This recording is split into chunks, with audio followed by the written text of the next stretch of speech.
ቅንዓት ወይ ከዓ ቅንዓት ጥራይ ከዓ ዘይኮነሲ እግዚአብሔር ኣብ ልቡ ዘቐመጠሉ ነገር ንቤት ኣምላኽ ክገብር ከም ዝደለየ ወይ ከዓ ነቲ መካበብያ ቤት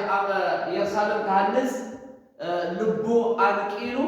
ኣብ ቅድሚ እቲ ንጉስ ጸልዩ ናብ ኢየሩሳሌም ድማ ክገብር ከሎ ከብርዕ ከሎ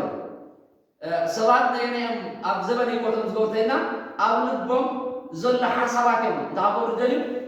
ንዕኡ ክምጽሙ እዮም ዝደልዩ ማለት እዩ። ስለዚህ ሲ ካብ ልቢ ሰብ እንታይ ብሎ ክፉእ ሓሳብ ወፂኡ ጽቡቕ ሓሳብ እውን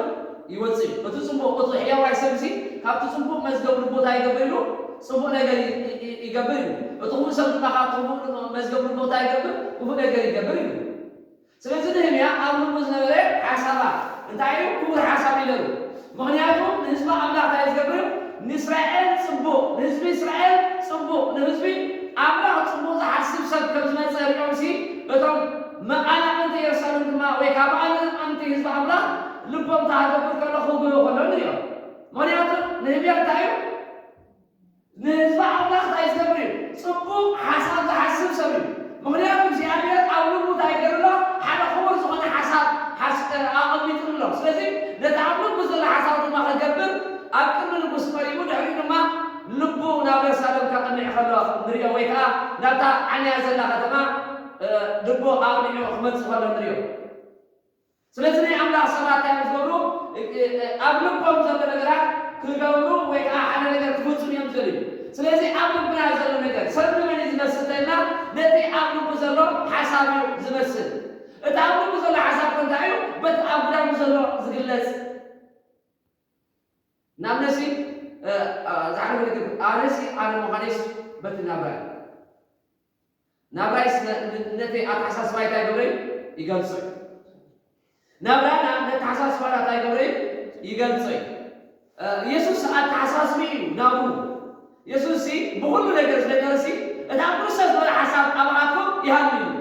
ኣብ ክርስቶስ ዝበለ ሓሳብ ድማ እንታይ እዩ ናብሩ ብላይፍ እንታይ ንገብረ ኢና በቲ ካይዱ ኩሉ ነገር እንታይ ንገብረ ኢና ንሪኦ ኢና። ኢየሱስ ድማ እናዘረ እንታይ ገብር ነይሩ ይብለና ጽቡቕ እናገበር እናዘረ እንታይ ገብር ነይሩ ሰናይ ይገብር ጽቡቕ ይገብር። ኣብ ትሕቲ ማእሰርቲ ዘለዉ እንታይ ገብር ነይሩ መጀመርያ ኣገልግሎት ስበሉ ብድንጋጸ እዩ ዝብል ዘይድንግጥ ሰብ ሲ ኣገልጋሊ ክኸውን መጀመርያ ታክልበካ ኣሎ ድንጋጽ ሰብ ክኾን ኣለካ። ኢየሱስ እንታይ ገብር ነይሩ ነታ ሰበይቲ ሓደ ወዳ ዝሞታሲ ንሕራደ ድማ ኣብ ሉቃስ 9 ያገለላ እንታይ ይበላ ኣለና ወዳ ምስ ሞተሲ እንታይ ገብረላ ደንገጸላ ርኢዋሲ እንታይ ገብረላ ደንገጸላ መጀመርያ ርኢዋ ኢየሱስ ክርስቶስ ተራእያ ግን ሓደ ወዳ ምዃኑ ፈሊጡ እንታይ ገብር ከሎ ክድንግጸላ ከሎ ንሪኦ ደቂ ህዝቢ ድማ ክድንግጸሉ ከሎ ንሪኦ። ስለዚ ናይ ኣምላኽ ሰብ እንታይ ክኾን ኣሎ ልቡ ዝድንግጽ ሰብ ክኾን ኣሎ። ብውድቀት ሰብ እንተኾነ እውን እንታይ ክኾን ኣሎ ውድቀት ናይ ሰብ ዘይኮነ ሰይጣን መጀመርያ ውድቀት ናይ ሰብ ይደል ናይ ኣምላኽ ሰብ ግና ውድቀት ናይ እንታይ ገብር ውድቀት ናይ ቤተክርስትያን ኣይኮነን ዝጽበ። ብዙሓት ሰባት ናይ ኣምላኽ ሰባት ስም እግዚኣብሔር እናፀውዑ ውድቀት ካብ ዝምነዩ ግን ብዙሓት እዮም። ብዙሓት ስም እግዚኣብሔር እናፀውዑ ናይ ቅዱሳን ውድቀት ናይ ኣገልገልቲ ውድቀት ናይ ጸለይቲ ውድቀት ናይ ቤተክርስትያን ብፍልላይ እንታይ ዝገብሩ ኣብ ዓለም ከም በዓል ገለገለ ዝደልዩ ሰባት ድማ ኣለዉ። ብድሓን ናይ ሰባት ዘይፈቱ ሰባት ኣለዉ። ንኣብነት ሲ የናስ እንተሪኢኹሞስ ናይ ኢየሩሳሌም እንታይ ዝገነሩ ናይ ነነዌ ዕንወት ናይ ነነዌ ምንሳዕ ወይ ከዓ ምምላስ ኣይኮነ ዝገነሩ ዋላ ናይ ኣምላኽ ሰብ ኮንካ ሲ እንታይ ትኸውን ኢኻ ሕማቕ ሞት ይፍልበካ ጽቡቕ ኣይኮነን። ሓቀይ ናይ ኣምላኽ ሰብ የናስ ሓቀይ እግዚኣብሔር ዝለኣኾ ሰብ እዩ። እግዚኣብሔር እንድያው ካመይ ከም ዘውፅኦ ትፈልጢኹ እግዚኣብሔር ሲ ካብ ሓደ ካብ ክንዲ ዓሳ ካብ ክንደይ ወፂኡ ካብ ማዕሙቕ ምድሪ እግዚኣብሔር ኣውፅኦ ክንሱ ሲ ነቲ እግዚኣብሔር ዝገብረሉ ምሕረት እግዚኣብሔር ዝገብረሉ ጽቡቕ ነገር ብብርሃን ኣምላኽ ዘገልግሎስ እንደገና ኣይተማሃረን የናስ ኣይተማሃረን በሉ ኣብ ቀዳማይ መንገዲ እንታይ ነበረ ኣይተማሃረን። ምክንያቱ ብዘይ ምእዛዙ ንሪኦ ሓቀይ ብዘይ ምእዛዙ ስታገብር ከሎ ብዘይ ምእዛዙ ሲ ናብ ተርሲስ እትኸይድ መርከብ ተጓዒዙ ክኸይድ ከሎ ንሪኦ ሓቀይ ናብ ተርሲስ እትኸይድ መርከብ ተኣገብር ከሎ ተጓዒዙ ክኸይድ ከሎ እግዚኣብሔር ድማ ናብታ መርከብ ተኣገብር ከሎ ማዕበል ከልዕል ከሎ بمالي كل ነገር ما يناس አይገብሪ እትማዓመል በሰግ ማን ከም ዝመጽ ይፈልግ ነገር ኮይንማ አቅርበ እግዚአብሔር ኮይኑ አቅርበ ዓሳ ኮይኑ እግዚአብሔር ግዜ ስለዛሃሎ ጸልዩ ተነስዩ ይወጽዩ ግን ለዚ እግዚአብሔር ምሕረት በወለ አምላሲ ለትሪ ካብ የማኑ ናብ ጸበማ ካብ እስራኤል ሸሚል ዓልወይካ ብዙሕ ህዝብ ዝነበረ ህዝብሲ ንዑግና እግዚአብሔር ምሕረት ክገብረሉሲ አይደለየነሩ ማለቱ እግዚአብሔር ለህዝብ ታቆረ አይደለሩ ከቆጣው ተፈጥሮ አይጽበሉ እታቀጣ ታዓሊ ይጽበሉ የናስ ታይገሩ እግዚአብሔር ሲ ሓንቲ ማዓተስ ጉልዕጽሉ ባሕቲ ማዓተስ ቂሉ ጽላገር ሃከይ ዳዕማ አሁን ለማ እግዚአብሔር ባሕቲ ማዓተስ ታቆጣ ታቀጣሎ ሓሳባሊ ሕራ ሁለድዮ የናስ ማስለታ ወጣ ተቀበሎ ስጋሞት በቃ እግዚአብሔር ስጋሞት ምስ እግዚአብሔር ኩማሞት ከለድዮ እዛ ባሕቲ ማዓቲ አብቂለ ጽራል ወርላ አው አሳይሲ ስለያዶ በቃ ፍሪግ ባቃይ ስጋሞት ቆላይ ስለታቆሲ ስጋሞታይ ስጋሞ ምን ሐሳብ አይቆለ ረይዋጂ እግዚአብሔር ሲ ስለምን ሐናዳ አይደለም ነገራት አይቆለ ስለለ ነገራት ስለ የራስ ነገር ትይዝበዘሎ ስለታዓላ ነገር ይቆሎ እግዚአብሔር ለትንሱ በመልኩዑን በሙስሊም ተፈጥረ ህዝቢ ወይ ካለ ትንሱ ዘልት ህዝቢ ታቀጣ አይደል ከተፍ አይደል እዚህ አሁን ሀቢብ ማና ሰባቡ ዘይፈረን ዝልሲ እሳው አሁን እዚህ ባፋስ አለስ ከመዳ አይደል ሞቲና የናስ ፈሪጥ ብታይ ረዲ እግዚአብሔር በጉልዒ ስለዚህ ሓደ ጊዜ አገር ግረት ወላ ኮይኖም ወላ ላይ አምላክ ሰባት ኮይኖም እንዳፈለጡ እንደ ህዝብ አምላክ ታይዝገሩ ተሳይ ዘይፈቱ ሰይጣን በግልጽ ታይዝገረለው ዝጥቆመለም ሰባት አሉ ናትና በተሳታ ይገበብ ሰይጣን ሰባት በሰበላለ ነገር ሓደ ጊዜ በቅናት ማለት ነው ስጋውነት ቅናት ሓደ ጊዜ ማታይ ኢየሱስ ክርስቶስ ማታይ ገበርወለና በቅናት ተስቦ ይለና ሀገይ ምንም ኢየሱስ ክርስቶስ በኃጢአት መንገድ አይቆም ኢየሱስ ተስቦ ማታይ በቅናት ድማ ታይገበርዎ ተስቦ ይለና ስለዚህ በቅናት ድማ ጸላይት አይገበካይ የተሳካይ ማለት ነው ሕጂ ጸላይት ምንከለና ሰይጣን ቃይ ቆደ ሰባት ስጋውያን ሰባት ምንታየው ንህዝብ አምላክ ጸላቱ ቀዳመት ወላ እቶም ስጋ ዘለው ስለ አምላክ ታገሩ ይኩንያ ከስምርዎ አይኮንን ነው እቶም ስጋ ዘለው ሁሉ ጊዜ ምክንያቱ እስካውሲ ምስተንታ አምላክ ታይገብር ይጻረር ነው ኢየሱስ ክርስቶስ ወይታ ስለዚህ ነቢያ ክቡር ሐሳብ ሒዙ ናበይ ክመጽሎ ናበይ ሰለም ክመጽሎ እንድሪዮ ከምኔ አምላክ ሰብ እግዚአብሔር አብልቡ ዘቀመጠ ነገር ካህንጽ ለታዛዕወት ነገር እንደገና ታገባ ከሐዲሳ እግዚአብሔር መታን አጣባታት ያጣገብር እንደገና መታን ከብርሲ ለእስራኤል ባይዘው ይጽልይ ቆሎ ሁሉ ጊዜ ስለንሳል ቆሎ ያምጽልይ ስለታምድር ቆሎ ያምጽልይ ምድሪ አባ አሕዛብ ካቶ አይደለም ምክንያቱ ምድር ካታ ይቆኛ በሰርና አሲ ዛውታ ዚያሰያ ዛውታ ዚያታ በሰርና ስድስት ቦታ ዚያሲ ማልባት ነህናፋ ቤት መቅደስ አምላክ ሆና ግን እዚህ ስፍራ ካታይ ቅዱስ ስፍራ ስለምታይ ነህና እንደብረሉ ስፍራ ስለሆነ ነህና ንግልገለሉ ስፍራ ስለሆነ እዝወታ ሲታይ ቅዱስ ስፍራ ነገር ስፍራ ካለባት ነገር ስፍራ ማለት እቶም ከይቋት ገዛ ሳይገረኩ ወይ አጥዋለ ነገር ያራጥኩም ተውጽኖ ዝፈጥር ቦታ ድማ አለ አጋንንት ዝጉበሉ ስፍራ ድማ አለ አምላክ ዝጉበሉ ስፍራ ድማ አለ ስለዚህ እታምድሪ አሕዛብ መጽሐፍ ካይክስማ ድማ እግዚአብሔር ታገብነርን አሕዛብ ካታምድሪ ያቀውነ አንተ ይልቀዳለ ነው ናቶም ናፍሰ ማርያም ዘምጽምቱ ንጉሲ አሕዛብ ስለዝሆኑ ጣጣት የምልኩ ነገር ሰወሩ እግዚአብሔር ካለታ ናታካተማ ታይዚ ማለት ህዝቢ አና መስቀብሎ እትዝቢ ተሃያው እታ ለታካ ከዓንሲ እቲ እተማና መሳይገሮ ማለት ነው ማለት ይቆጥ አራብ ስመጽ ይቆጥሩ ነቴ ናይታ አይታ ምድሪ አምላክ ናይት አምላክ ታይሰልሎሚ አናብስ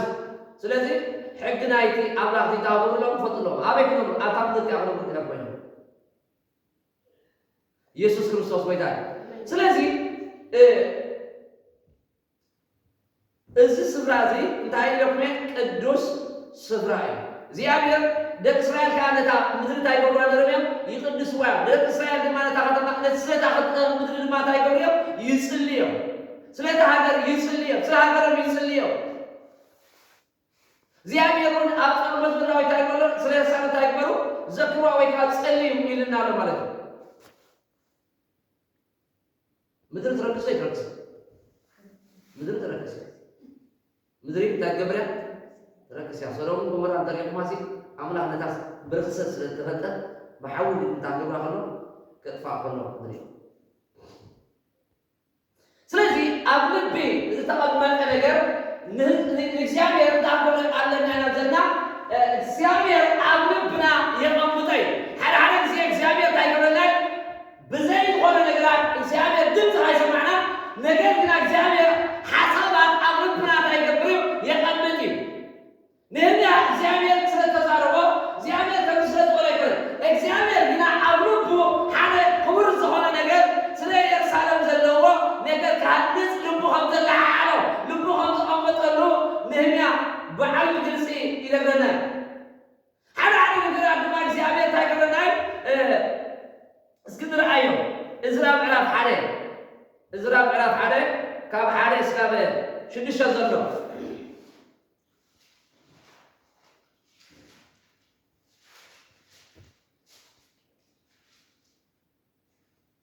እዝራ ምዕራፍ ሓደ ኢየሱስ ጎይታይ ካብ ሓደ ነው ባይ ንጉስ ቄሮስ ፋርስ ካብ መጀመሪያ ዓመቱ እቲ በአብ ኤርምያስ ተተነገረ ቃል እግዚአብሔር ምን ተፈጸመ እግዚአብሔር ንመንፈስ ቄሮስ ንጉስ ፋርስ ዳረኾ አኩላ መንግስቱ ድማ በቃልን ጸደትን ከምዚ ኢሉ አወጀ ቄሮስ ንጉስ ፋርስ ከምዚ ይብል እግዚአብሔር አምላክ ሰማይ ሁሉን መንግስታትን ምድርን ሃለኒ ንሱ ድማ አብታ ኣብ ይሁዳ ዘላ ኢየሩሳሌም ቤት ክሰርሓሉ አዘዘኒ ዝኾነ ይኹን ካብ ህዝቢ ኣብ ማእከል ዘሎ ከዓ ኣምላኹ ምስኡ ይኹን እቲ ኣብ ኢየሩሳሌም ዝነብር ኣምላኽ ንእግዚአብሔር ኣምላኽ እስራኤልን ቤት ክሰርሓሉ ናብታ ኣብ ኢየሩሳሌም ዘላ ኢየሩሳሌም ይለይል ኣብ ኩለን ቦታ ስደቱን ንዝተረፈ ዘበለ ድማ ነቶም ሰብ እታ ቦታ ብጀማ ብፈቃዱ ነቲ ኣብ ኢየሩሳሌም ዘሎ ቤት ኣምላኽ ዝወሃብ ብሩርን ወርቅን ብገንዘብን ብእንስሳን ይሓግዙ ሽዑ እቶም ካህናት ወናዳት ቤት ኣቦታት ይሁዳን ብንያምን ካህናትን ሌዋውያንን ነቲ ኢየሩሳሌም ዘላ ቤት እግዚአብሔር ክሰርሑ ክድይቡ ኣምላኽ ንመንፈሶም እንታይ ገበሮም ደረኾም ዝደረቆ ዘበለ ተላዓለ ስለዚህ ዝሓለፈ ስለ መካበቢያ ታይዝባል ኢየሩሳሌም ንምህናት ወይ ከዓ ንምዕራይ ነህምያ ድዕራሪናሲ ኢየሩሳሌም ንመካበቢያ ኢየሩሳሌም ካህንሲ ልቡ እግዚአብሔር ከም ዘለዓዓሎ ንርኢ ማለት እዩ ኣብዚ ድማ ቂሮስ ነታ ኣብ ኢየሩሳሌም ዘላ ቤት መቅደስ ንምህናት ወይ ከዓ ንኻሃንፃ እግዚአብሔር መንፈሱ ከለዓዓሎ ከሎ እንሪኦ ማለት እዩ ምክንያቱ እዚ ቂሮስ እዚ ኣበየሎ ኣብ ኢሳያስ ኣሎ ንመንፈስ ክትቁሙ ቂሮስ ኢልዎ ኣሎ በትቁምን በለሲ እግዚአብሔር ከም ተገሶ ንሱ ድማ ነገስታት ከም ዘግዛሉ ኣቀዲሙ እግዚአብሔር ብነቢያቱ ተዛሪቡ ነሩ ማለት እዩ ስለዚ ቂሮስ ድማ ከምቲ እግዚአብሔር ዝበሎ ነገር ገይሩ ኣብ ኩሉ መንግስታትን ኣብ ኩሉ ነገራትን እግዚአብሔር እንታይ ገይሩኒ ኣግዚኒ እሞ ነታ ኣብ ኢየሩሳሌም ዘላ ድማ ቤት ክሰርሓሉ እንታይ ገይሩኒ ኣዚዝኒ እዩ ስለዚ ኩሉ ኣብ ዝተፈላለዩ ቦታታት ዘለዉ ነታ ቤት ኣምላኽ ንምህናፅ እንተኣገሩ ክድይሙ ከም ዘለዎም ሰላም ኩሉ ሰላምታ ክቦም ከሎ ንሪኦ ማለት እዩ ስለዚ ብብሩር ይኹን ብወርቂ ይኹን ብገንዘብ ይኹን ብእንስሳ እውን ተኣገሩ ከም ዘለዎም ክዕግዙ ከም ዘለዎም ካብቲ ፍታው እያቦም ንላዕሊ ነገራት ንእግዚአብሔር እንተኣገሩ ከም ዘለዎም ብብሩር ብኩሉ ነገር ክዕግዙ ከም ዘለዎም ቂሮስ ይዛረቦም ኣሎ ልቦም ዝደረኾም ወይ ከዓ መንፈሶም ዝደረኾም ሰባት ድማ እንታይ ይገብሩ ከለዉ ተላዒሎም ናብቲ ምህናፅ ቦታ ክኸዱ ከለዉ ንሪኦ ስለዚ ኣብ ምዕራፍ 3 ነህምያ እንድሕር ኢናዮ ኣብኡ ሓደ ነገር ተዛሪብሎ ነህምያ እቶም እስከ ኣብ በለይንሆም ኣብኣ መታን ክሪኦ እግዚኣብሔር ይመስገን ኢየሱስ ጎይታ ስለዚ መንፈስና እግዚአብሔር ታይገበይ መንፈስና የላዓለ እግዚአብሔር ሲ ልብና የላዓለ ስለዚህ ኣብ ልብና እግዚአብሔር ከላዓለ ብጣዕሚ ክንደይ ሰናይ ጽቡቕን እግዚአብሔር ይመስገን ልብ ድሕር ገንዚዙ ልብ ድሕር ኣደዲኑ ልብ ድሕር ናብ ካልእ ሸውፊት ግን ኣዝዩ ከቢድ ነገር ኩሎም ኣይኮኑ ተላዓሎም እግዚአብሔር ታይገበሮም መንፈሶም ዝደረቦም ልቦም ዝላዓሎም ናበይ ናብቲ እዮ ኣምላኽ ክትስኡ ከለዉ ንሪኦ ነህምያ ነቲ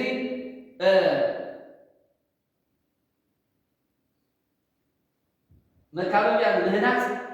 እግዚኣብሔር ክቡር ነገር ከቕምጠሉ ከሎ እስኪ ኣበለ ዓራት 3 ነህምያ ካብ ሓደ መለ ትንክፍ ዳርክ ትነብለና ኤልያሽብ እችሊከ ካህናትከ ምስ ኣሕዋቱ ካህናት ኮይኑ ተንሥእ ነቲ ደገ ምስ ኣሕዋቱ ካህናት ኮይኑ ተንሥእ ነቲ ደገ ኣባጊዕ ነጠቕዎ ቀደስዎ መዓጾ እውን ኣቕምሉ ክሳዕ ግን ካህናንዮ ድማ ቀደስዎ ሰብ ያሪኮ ከዓ ኣርጊቦም ነጠቑ ዛኩር ወዲ እንዲሁ ኣርጊቦ ነጠቑ ረይዎ ሕጂ ኩሉ ትታሕቲ ረኣይዎም እቶም ካህናት እቶም እግዚኣብሔር ልቦም ዘላዓሎም ድማ ኣብቲ ናይ የሩሳሌም ተኣበሉ ከለዉ ደገ ኣባጊዕ ተኣበሉ ከለዉ ክሃንፁ ከለዉ እቶም ሰብ ያሪኮ ድማ ተኣበሉ ከለዉ ኣልጊቦም እስከ ኣልጊቦም በሉ ንሕና እንታይ ኢና ኣልጊብና ኢና ንሃንፅ እምበር ነቲ ሓደ ካብቲ ሓደ እንታይ ንገብረን ኢና ኣይነብርሰና ስለዚ እቶም ሰብ ያሪኮ ድማ ኣልጊቦም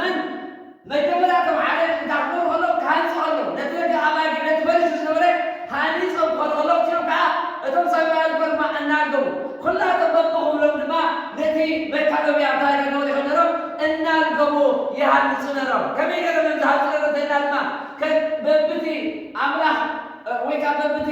ንሳቶም ዝፈለጥዎም ቤተሰብ ኣልጊቦም እንታይ ገቡ ነሮም እዮም ይሃንፁ ነሮም እዮም እግዚኣብሔር ይመስገን ንመን እዮም ዝሃንፁ ነሮም ተና ግን ነታ ዓንያ ዘላ የሩሳሌም ነታ ዓንይ ዘሎ መካበብያ ነቲ ኣማንን ገለን ተጠባይሙ ዘሎ ነቲ ድማ እንታይ ገሪ ብሓመድ ተሸፊኑ ስለዚ ምህናን ዝጀመሩ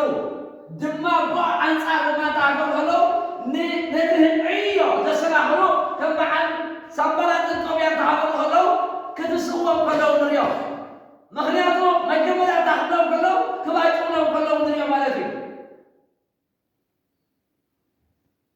እንታሃንፅዎሲ እዘን ንኹማት ኣይድሲ ኣበይ እንታይ ያገበረን ኣበይ ካይበፅሐን ምክንያቱ ምስኦም ዘሎ እቲ ምሳይ ዘሎ ስበሉ ብርቱዕን ሓያልን እዩ ኣበይ ብርሃዘሪ ኣጀሚሩ እንታይ ዝገብር እዩ ዘፈፅም ኣምላኽ እዩ ኣጀሚሩ ዘፈፅም ኣምላኽ እዩ ስለዚ መንፈስና ተደሪቑ ናይ ብሓቂ ካብ እግዚኣብሔር ካብ ልብና እግዚኣብሔር ልብና ኣላዓኢሉ ነቲ ዕዮ ኣምላኽ እንዳንገብር ይግባአና እዩ ኣልጊብና ክንሃንፅ ይግባአና እዩ እቲ ሓውና ዝሃነፆ እቲ ዓድና ዝሃነፀቶ ንሕና ድማ ካብኡ ቀፂልና እንዳንገብር ኣለና ክንሃንፅ ኣለና ነፍሲ ወከፍ ሰብ እንታይ ደፊቅን ሕጂ ፀጋ ኣለዎ እግዚኣብሔር ንነፍሲ ወከፍ ፀጋ ሂብዎ እዩ ግን ታገብር ኣሎ ኣልጊቡ ክሃንፅ ኣሎ መብዛሕትኡ ተሓደ ከፍርስ ነቲ ሓደ ከፍርስ እንዲና ንነብር ጠቕሲ ምፂናሲ ከምዚ ንዓና ብዝጥዕም መልክዕ ንዓና ብዝሕሸና መልክዕ ዲፈንድ ንገብሮ ነቲ ጠቕሲ ንርእስና እንታይ ንገብር መከራኸሪ ወይ ከዓ ንርእስና ከም በቲ ጠቕሲ ክንክወል ንገብር ማለት እዩ ስለዚ ከምኡ ኣይኮነን እግዚኣብሔር እንታይ ገሎ ኣልጊብና ክንሃንፅ ከም ዘለና ናሁም ዝሃነፆ ፀጋ ተሃገሩ ኣለዋ ክትቅፅሉ ኣለዋ እምበር ነቲ ናይ ናሁም ህንፃ ተሃገሩ ኣይኮነትን ክተፍርሶ ኣይኮነትን ስለዚ ከመይ ገርና ኢና ኣልጊብና ክንሃንፅ ዘለና ስለዚ እግዚኣብሔር ነቲ ዕዮ ሰባት ልቦም ተሃገሩ ከሎ ኣላዓዒሉ ከተስኦም ከሎ መንፈሶም ከላዓዕሎ ከሎ ነየና ነቲ ክቡር ዕዮ ክትስኡ ከሎ መጠን እቲ ዝተስእዎ ድማ ፀላእቲ ተሃገሮም ከሎ ክዋግእዎም ከለዉ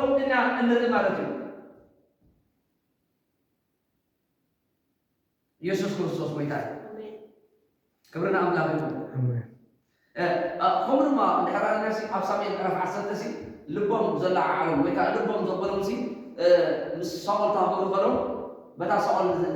እግዚኣብሔር ዝቐቦ መዓልቲ ልቦም ዘለዓዓሎም ድማ ንመን ሰዓቦ ኣለና ንሳኦል ሰዓቦ ይብለና ኩሉ ሰብኣይ ኮነ ንስሐካ ልቡ ዘለዓዓለ ኣምላኽ እግዚኣብሔር ልቡ ዝደረኸ ሰብ እንታይ ዝገብር ተሲኡ ናብቲ ቁርዕዮ እዚ ከይድበር ኩሉ ሰብ ናብቲ ዕዮ እንታይ ይግብርኒ ኣይመፅን ንዕዮ ዝዓዩ እግዚኣብሔር ልቦም ዘቐመጠሎም ሰባት እዮም ንዕዮ ኣምላኽ ወይ ከዓ ነቲ ኣገልግሎት ዝዓዩ መድዮም እግዚኣብሔር ልቦም ዘቐመጠሎም ሰባት እዮም ነቲ ዕዮ እንታይ ዝገብሩ ዝዓዩ ኢየሱስ ክርስቶስ ጎይታ ስለዚ እስኪ ክንሪኦ ኢና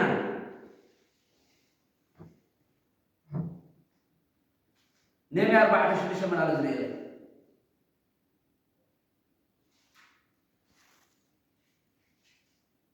وي حقي اسكن حد رأي حقي ومن في حقي معرف على خب عسات اللي تقول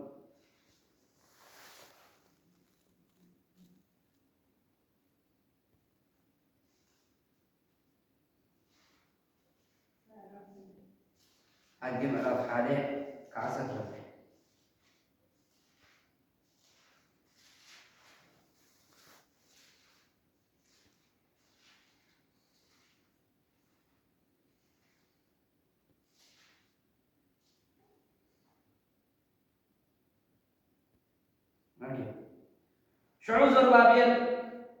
شعور زربابيل ودي إسرائيل إياسو እስኪያስ ሊቀ ካህናት እቶም ህዝቢ ዝተረፉን ኩላቶም ከዓ ንድሃይ እግዚአብሔር አምላኮምን ንቃል ነቢይ ሃጌን ከምዚ ኢሎም ከምቲ እግዚአብሔር አምላኮም ዝለኣኾ ሰምዑ እቶም ህዝቢ ከዓ ኣብ ቅድሚ እግዚአብሔር ፈሩ ሃጌ ልኡኽ እግዚአብሔር በታ መልእኽቲ እግዚአብሔር ንህዝቢ ኣነ ምሳኻትኩም እየ እሞ ይብል እግዚአብሔር ኢሉ ተዛረቦም እግዚአብሔር ከዓ ንመንፈሶም ዘሩባቤልን ወዲ እስራኤል ምስሌነ ይሁዳን ንመንፈስ ኢያሱ ሕዝቅያስ ሊቀ ካህናትን ንመንፈስ ኩላቶም እቶም ዝተረፉን ህዝብን እንታይ ገበሮም ኣንቀሖ ንሳቶም ድማ ናብታ ካልኣይቲ ዓመት ስለዚ እግዚአብሔር ድማ ንመን ካብዝታ ንሪኦ ንዘሩባቤል ንኢያሱ ንመንፈስ እቶም ዓየይቲ ሰባት ድማ ታበሮ ከሎ መንፈሶም ኣልምሖ ይብለና ንምንታይ ዘርጉዕ ዘሎ እግዚአብሔር ተይና ድማ ነቲ ዕዮ ቤት ኣምላኽ መዳን ክዓዩ እግዚአብሔር ንህዝቡ ናብታ ምድሪ እዚኣ ክመልሶም ስለደለየ እግዚአብሔር ናብታ ምድሪ እዚኣ ክምለስ ስለደለየ እግዚአብሔር ቤት መቅደስ ክሰርሕሉ ስለደለየ እግዚአብሔር ነቲ ከምቲ ናይ ኤርምያስ ቃል ኣብ ዝብል ኤርምያስ ድሕሪ 70 ዓመት ሃገሮም ነይሮም ናብታ ምድሪ እዚኣ ክመልሶም ድልየ ስለዝበሎም ናብታ ምድሪ እዚኣ ድማ ንህዝቡ ክመልሶም ስለደለየ መጀመርያ ግና እግዚአብሔር ነቲ መካበብያ ተሃገሮ ከሎ ክሃንፀው ከሎ ንሪኦም ኢየሱስ ክርስቶስ ቤላ እግዚአብሔር ሓደ ጊዜስ ንምንታይ ኢና ኣቐዲምና ኣገልገልቲ እግዚአብሔር ኣገልገልቲ ዘዳልተናስ መጀመርያ ነቲ ዝግልገል መን ዘድልዮ ኣገልጋሊ ዘድልዮ ነቲ ዝግልገል መን የድልዮ ኣገልጋሊ ዘድልዮ ዛስዋ ኢየሱስ ክርስቶስ ህዝቢ መጀመርያ ኣይኮነን ፀዊዑ ኣገልገልቲ መጀመርያ እንታይ ገይሩ ፀዊዑ ኣገልገልቲ ዓሰርተ ክልተ መጀመርያ ክፅዋዕ ከሎ ንሪኦም ስለዚ መጀመርያ እግዚአብሔር ከዳለና ከሎ ነቲ ዕዮ ከዳለና ከሎ እግዚአብሔር መታን ነቲ ህዝቢ እንታይ ንገብሮ ፅባሕ መታን ክነገልግሎ ደው ኢሉ ከምኡ ኢሉ ዝተማረስ ኢሉ ደው ኢልካ እንታይ ገብር ይምህር ስለዚ ኣቐዲሙ እግዚአብሔር ንኣገልገልቲ መጀመርያ ፀዊዑ ጎይታሲ ኣቐዲሙ እንታይ ፀዊዑ ኣገልገልቲ ፀዊዑ እግዚአብሔር ኣገልገልቲ መጀመርያ ዝነ ህዝቢ ኣይኮነን ዝፅውዕ መጀመርያ ኣገልጋሊ እንታይ ዝገብር ነቲ ህዝቢ ከገልግሎ ዝኽእል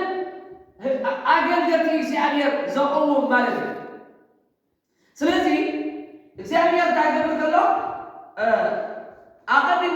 ነቲ መካበብያ ነቲ ነገራት ኩሉ ተሓበሮ ከሎ ከቕሞ ከሎ ንሪኦ ወይ ከዓ ክሃንፀ ከሎ ንሪኦ ማለት እዩ ስለዚ ንሕና ታገልግል ይግባአና እዩ ማለት እዩ ክንዳሉ ይግባአና እዩ ዝሮ ናበይቲ ተሓሳባትና ንሕና ከመይ ጌርና ክንዳሉ ዘለና ልብና ተረዓዒሉ ናይ ብሓቂ መን እዩ ዘለና እዚ أقلص ما بمنفس ما يقول لنا عقل بمنفس ما يقول زعما كريستوس تايق بنر أتصبقه من قد الله تايق بنر يمهر لنا بمنفس تايق أقلص يقول أقلص تايق بنر بمنفس ما يقول تايق بنر زعما ويكاس كريستوس أتصبقه يمهر لنا نتمنى قد الله أتصبقه تاينر خاصو بالصحفات تاينر سباي سلطان زغنة سباي سلا أكون سلطان زغنة سباي بتبكي سلطان زغنة سباي جن بمنفس تايبرني بزعات مرات تايبر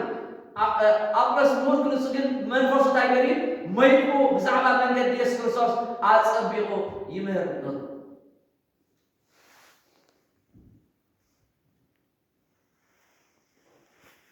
كبرنا الله ስለዚህ እግዚአብሔር አቀድሞ እንዳቀደረ አይት ተተስፈለ ነታ ዓንያ ዘላ የሳለ ወይ ካለ ዓንያ ዘላ ቤት መቅደስ ንህናስ ሰባት መንፈሶም አላ ዓይኑ ልቦም አላ ዓይኑ ካብ ነገስታት አላ ዓይኑ ንቂሮስ ካብ ነገስታት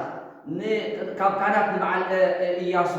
ካብ ምስሌታት ካብ መራሕቲ ንበዓል መን ንበዓል ዘሩባቤል ታበሮ ከሎ ከተሰብ ከሎ ንበዓል ሃጌ ንበዓል ዘካርያስ ድማ ነቢያት ታበሮ ከሎ ከተሰአለ ከሎ ንሪኦ ስለዚህ እግዚአብሔር ታይገርሎ ንብየቱ ብኽቡር ነገር ክመልአ ስለደለ እግዚአብሔር ንብየቱ ብትክክል ክሃንፃ ስለደለ እግዚአብሔር ነታ ምድሪ ክመፅዓ ስለደለ እግዚአብሔር ነታ ምድሪ እንደም እግዚአብሔር ናብ ምድሮም ክመሰም ስለደለ እግዚአብሔር ታገብር ከሎ ነቲ ክነብሩ ዝኽእሉ ወይ ከዓ እግዚአብሔር ኣብ ማእኸሎም ክነብር ዝኽእል ካንጽኦ ከሎ ንሪኦ እግዚአብሔር ኣብዘይ ካንፀ ስፍራት ኣይገብርን አይነብርን ኣብዘይ ካንፀ ስፍራ ኣይነብርን እግዚአብሔር ክነሃንፀ ይደሊ እግዚአብሔር መጀመሪያ ክነሃንፅ ይደሊ ሰሎሞን ነታ ቤት መቅደስ ምስ ሃነፃ እንታይ ገበርና ኣብኣ ድማ ደበና ክብሪ እግዚአብሔር እንታይ ገበረ ይብለና ወረደ ይብለና ማዓሰይ ምስተሃንፀ ስለዚ እግዚአብሔር ከዓ ነቲ ዓሊ ዘሎ ነገራትና እንታሃንገበረ ይደሊ ክነሃንፆ እዩ ዝደሊ ክንዳሎ ኢና ዝግባአና بكل بقعة كل ولا يقبوي من يطلع يطرس لنا له نتم زعتهم بكل من لاش متان تكونوا سي بكل تاكلوا سلالهم كونوا إلى النار بمتعنا عند الله بفترة كل الدار يقبعنا بكل نجار بقعة بنسجعكم بمنفساوي بريت وتاكلون أزينا مسك زعابير تطوق زلنا نتزمت نجار بكل نجار تاكلون يقبعنا كن الدار يقبعنا كن قال الله قدر اسنا كن هنس يقبعنا ስለዚህ ታይሎ ነፍስ ወካንጻዝ ካረት ወካል በግርነት ታይበርዋ ተቀበልዋ ኢልና ነፍስና በምታያተ ነዘይናርማ ብቃል አምላክና እናንጾ ስለዚህ እቶም ሰዓት ይበዓል እዝራ ግን ወይ ካ በዓል ነህሚያ ግን በነቲ አማን ታይገረም ታንጾ ደረም ነቲ መካወያ በማንገር ወይ ታንጾ ነበር ማለት ኢየሱስ ቆይታይ ስለዚህ ሰባት كم تسبب قرب نعمله تزيد تدالي كل شيء عقل مقطعي نجزي عقل زخبر أيضا سؤال تجمع من قدر تاي منورو كل شيء أبحكي أملا هاي كنا نوكل أبي زي أبي كنا نوكل أما قدر خبوس إيش نحن نقول خير خو هذا هم كم قدر كنا نريو مالتي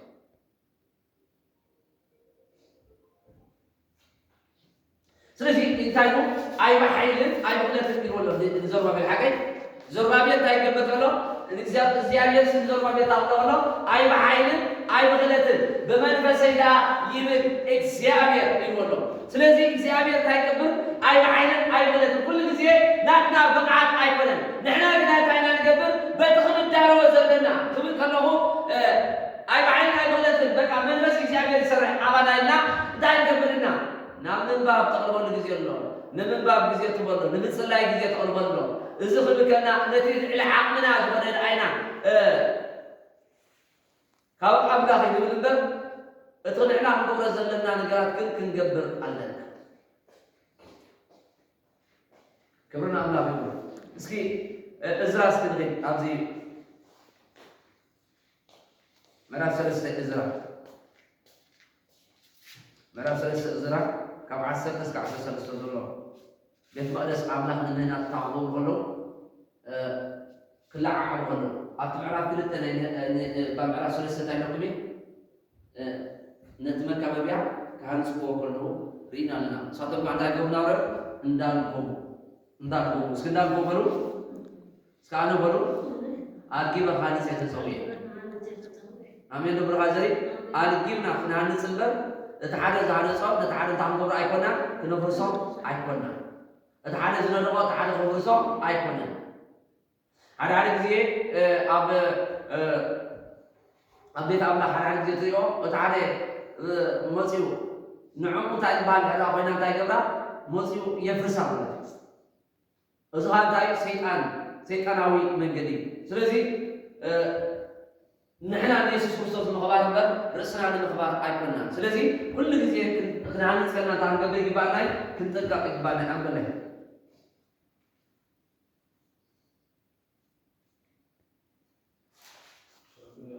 سكاب أساس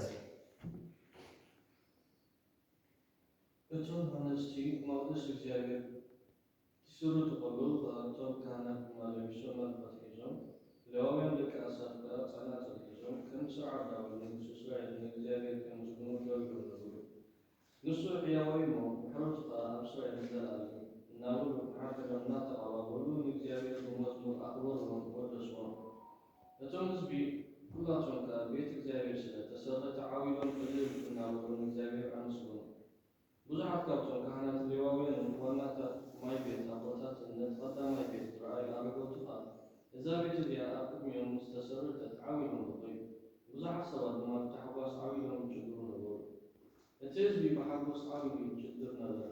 እቲ ድምፅታት ዛዕባሖ ይስማዕ ነበረ እሞ እቲ ህዝቢ ነቲ ድምፂ ጭግር ተሓጎስ ካብ ድምፂ ምክንያት እቲ ህዝቢ ክፈልዮ ኣይከኣለን። ኢየሱስ ጎይታ ስለዚህ እግዚአብሔር ቤቱ ንሕዳ ሃኒፅና ኣቐዲምና ንሕዳ ኢና ተዳሊና ነቲ ቤት ከዓ ንምህናፅ ብኩሉ ማትርያል ደው ንሕዳ ኢልና እቲ ህዝቢ ሽዑ እንታይ ገብር እግዚኣብሔር ካብ ርሑቕ ነገር ይሱ እግዚኣብሔር ሓደ ነገር ብለዎ ኣምላኽ ቅድሚ ፍጥረት ንምፅስ እንታይ ፈቅድ ተሽሪዕ ፍጥረት ክነብረሉ ዝኽእል ሰማይን ምድርን ፈጠረ ሓደ ፍጥረት ኣይኮነን ቀዳማይ መፅእ ፍጥረት ክመፅእ እንድሕር ኮይኑ እንታይ ክመፅእ ኣሎ መጀመርያ ንፍጥረት ክነብረሉ ዝኽእል ቦታ ክፈጥር ኣሎ እግዚኣብሔር። ስለዚ ነቲ ብፍጥረት ቅድሚ ምምፅኡ እግዚኣብሔር ፍጥረታት ክቕመጥሉ ዝኽእሉ ፍጥረታት ክነብሩሉ ዝኽእሉ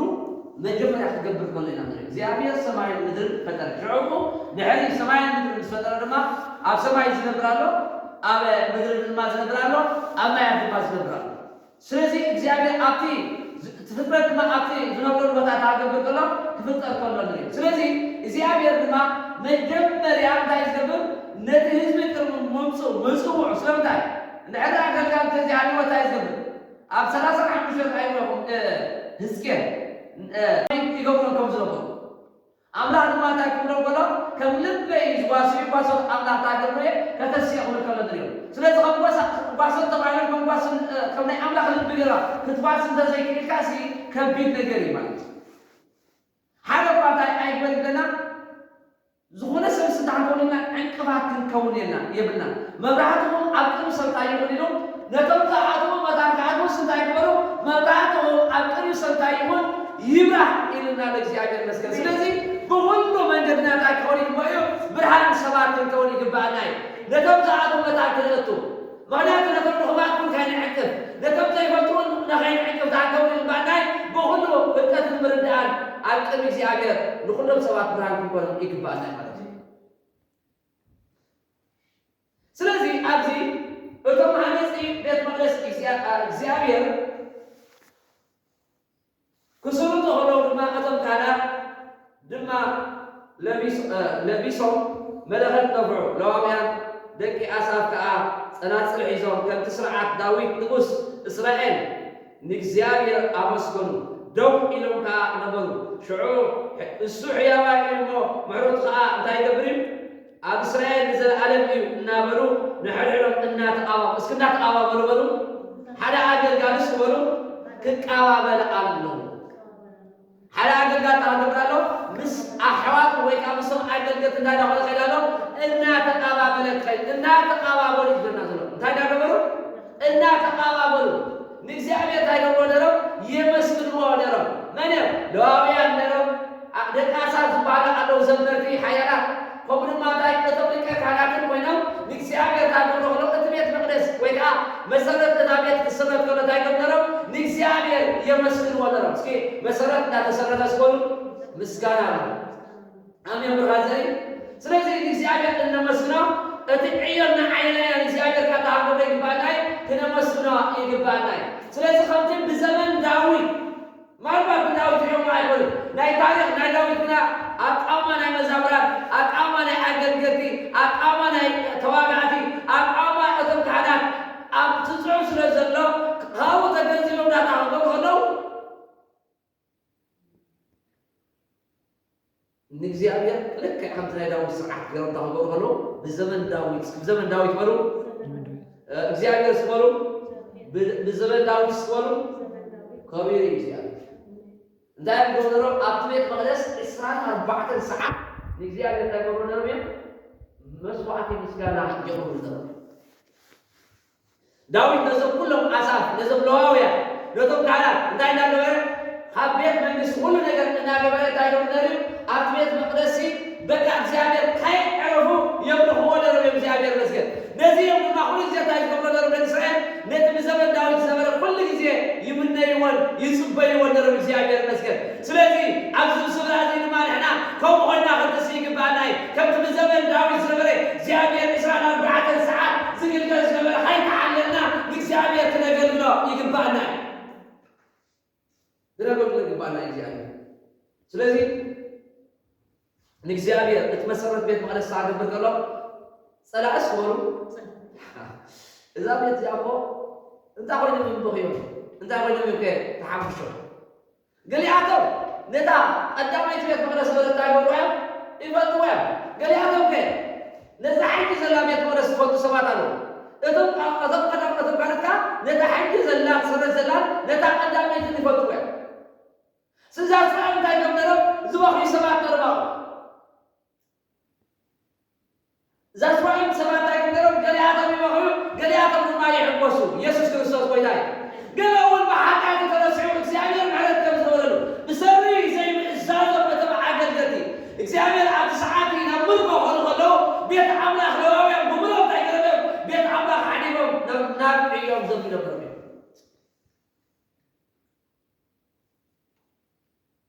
ናብ ቤት ኣምላኽ እውን እንታይ ዘምፅእ የለን እንጀራ ዘምፅእ የለን እቲ ናይ እግዚአብሔር ነገር ኩሉ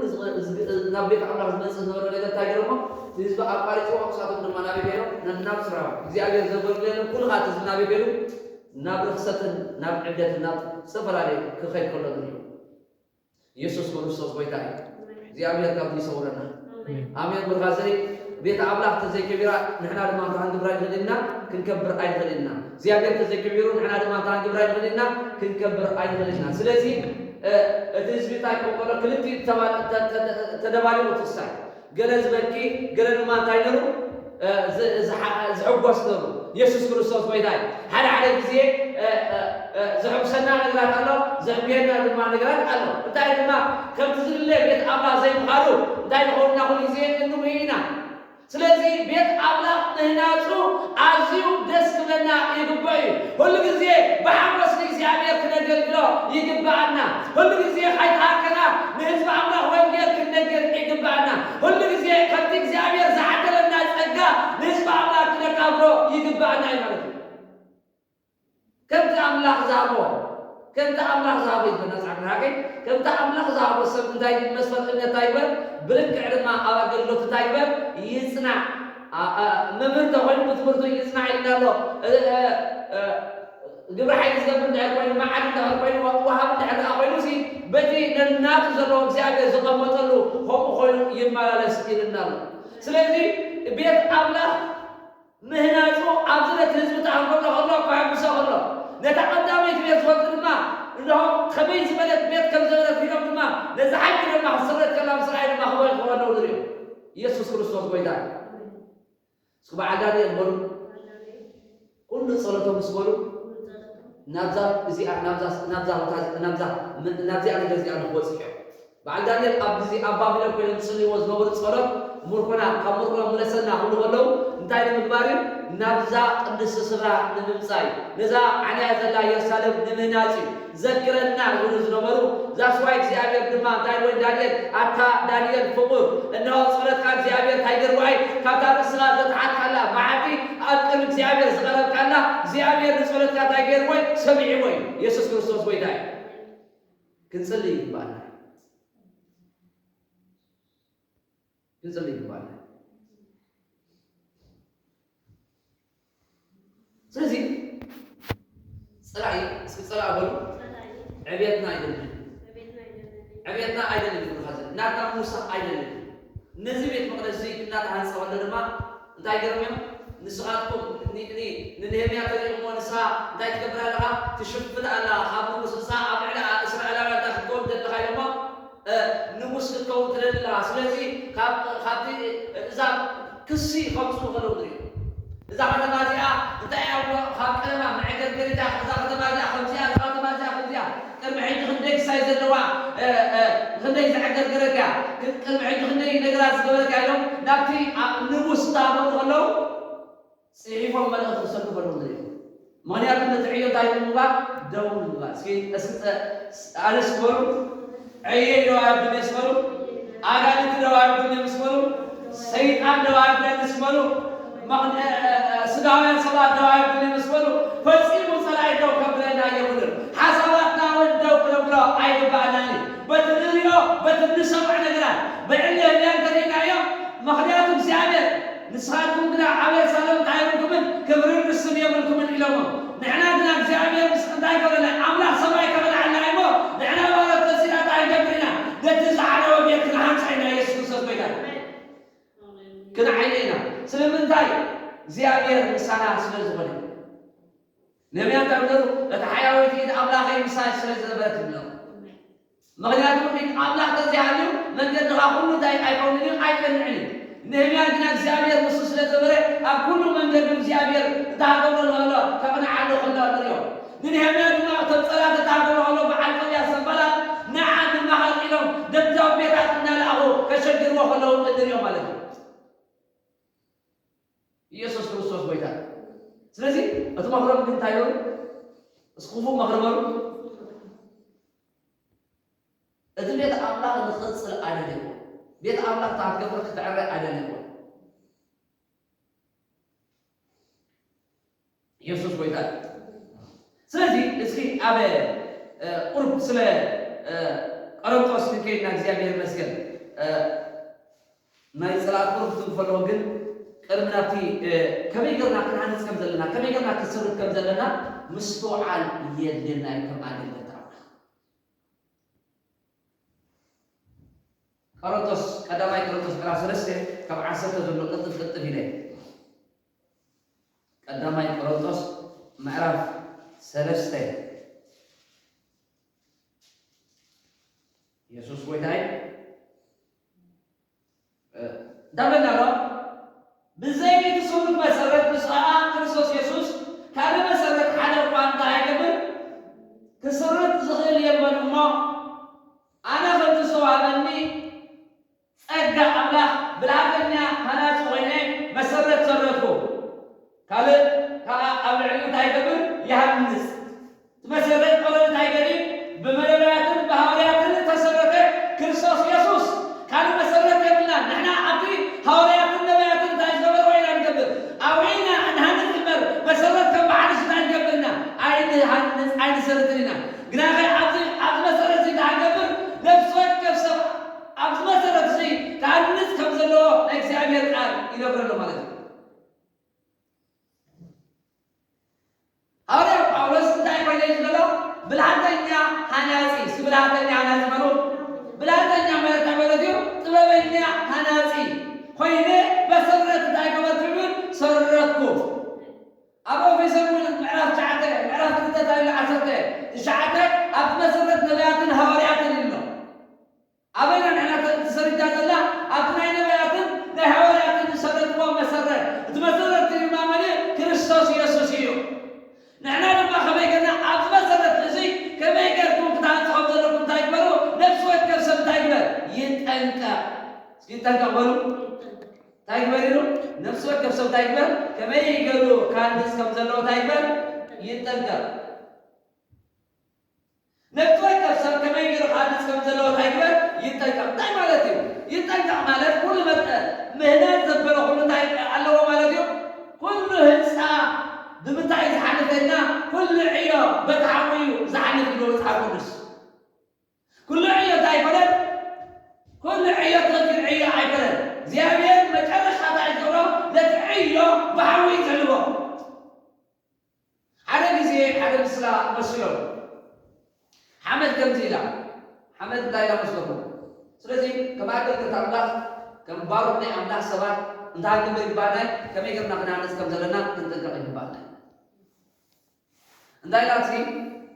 حمد كم زيلا ورقنا حمد نسي ورقري سبلة تقول جزيس أب نزنسر أب كسر أب إيه أب صوري أب فنجا أب إيه سبرة كم أب إيه أب ساعة قلب له حجس تري أحمد يا خاطر يا زلمة أمبا حجي حالي حسن مزمور أنا نجي أسب حسن من البنا راسي كم يقرأ أب صغبرة زلمسي أب نايس الكبر وتاس كم يقرأ كمنا أب زرع يا خاطر وتسابي أترى أبي أتمنى أب زرع وتدري دعم أنا نسخسي حواتنا بعصر كان بدر ناسي كمل كسي سخسي أبز نسر أب بنجا أب سالسر أب إيسر إنسي كمل يدري يتغمت إلى وين نسخي لا تسعى أنا نسخ بحاول نسخة الناس نسخ تاجر كيف أنا حاليا نسخ تاجر كيف تريكي لا سلازم ده إكزامير أيام دماغه سلازم عمل كرشة إكزامير نتقول نجد أيام تبلا بنتعين بدن بدل إكزامير حوي تبتين وزعلم الدنيا وتصل على ما تعبناش إكزامير تعتبره عصبي كبلي الدنيا تزيد علينا تعيوت كم تبحوز على بيت تعيوت كم تبحوز على بيت أترهلي سلازم خبيك أن إحنا عندنا كم لنا تعيب بعدين كنت إيه بعنا إكزامير مسكت لتعيا الله ممتعنا نعيا بنصوح لنا بنصوح بقالنا ويكا خبرك إكزامير لبراس غمت العيا نحن عندنا تقبعنا مسكت لازم بعلنا بعل هديه بعل زرابية بعل إياسو فريم كلنا لبهم إكزامير كلاعي على الله بنصوح فيه نتم دعوة الله ألقيهم كهان نصوح الله وديهم أتسقى صبرو نمهنا أسنبه نمفراس أيضا خبيث نتعب حاجة أتسقى نتاعنا طوالنا نمهنا أسنبه نمتاعي كنا نمفراس أيضا كم تقولي أتوم نتاعينو دخلون الصوت تايزورو نتقال تايزورو زتقاويو نقال أملاح تايد مرينو أين القواوية وإن الإكزامير مسكت قال أملاح نرسنا خنطاوية يبنا اتقال أملاح زتقاوي إكزامير ما تاقبري مستوى قوايات إكزامير تايد واي ስለዚህ ቃል አምላክ ከምትጾም ነው ወገና ታንገብር ይግባናል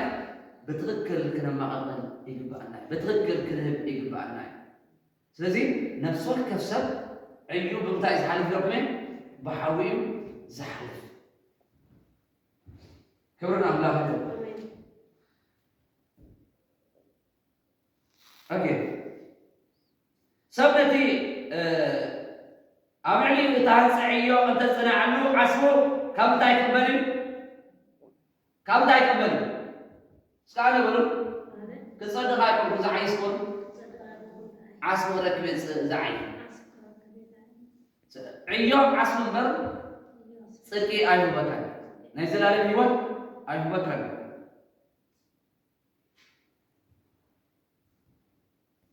نرسل شعور تانو بيت مقدس أملا أمامكم منفس أملا أمامكم حاجروا لله أي توقنوا حدب على زابية زيا نظام الزيا أملا أنت أما سلا أملا لما تعبري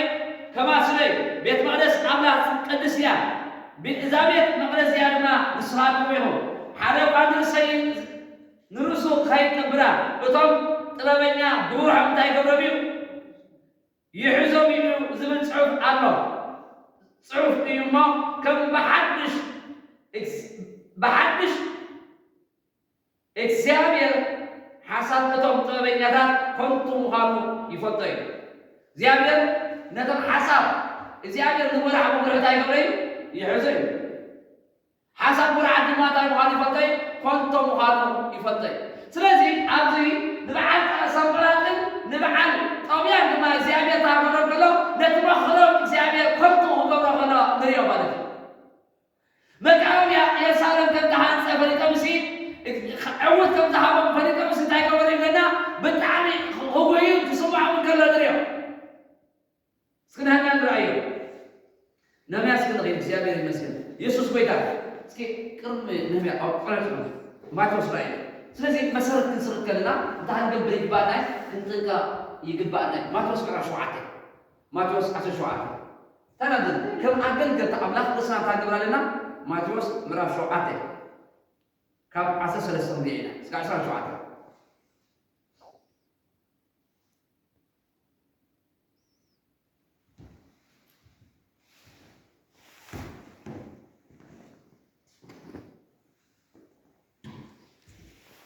ኢየሱስ ጎይታ